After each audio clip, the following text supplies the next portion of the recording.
Naka-full alert na ang Philippine Coast Guard o PCG bilang paghahanda sa posibleng epekto ng Super Typhoon Inday sa northeastern Luzon.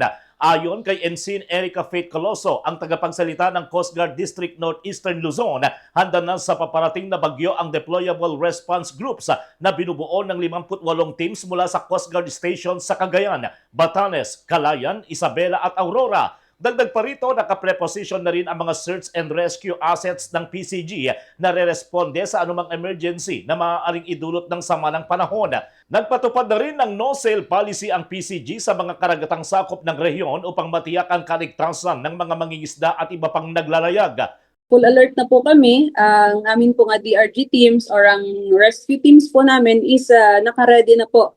Ito po ay strategically prepositioned na po sila sa mga areas po na makakaranas po ng ating mga pag-ulan dito po sa rehiyon natin, Kabombo. And yung mga floating assets po namin, land assets, it's operational po ito lahat at kaya po itong magbigay din po ng assistance sa ating pong kababayan, Kabombo. Samantala, kasabay ng pagtataas ng tropical cyclone wind signal sa ilang bahagi ng northern at central Luzon, tiniyak ng Cagayan Provincial Disaster Risk Reduction and Management Office na kumpleto na ang mga paghahanda. Ayon kay PDRRMO Head Cesar Cuntapay, activated na rin ang Emergency Operations Center at bukas ay muling isasagawa ang pulong kasama ang Office of Civil Defense at iba pang ahensya upang suriin ang epekto ng bagyo. Sa kasalukuyan, wala pang nararamdamang hangin na dulot ng bagyo at maghapon na naramdaman ang mainit na panahon sa lalawigan.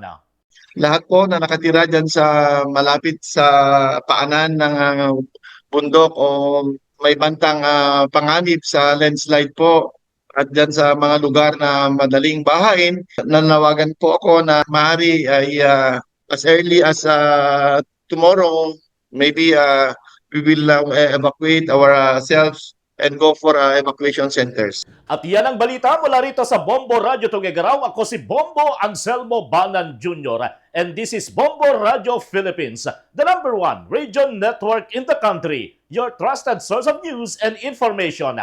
Basta Radio. Bombo!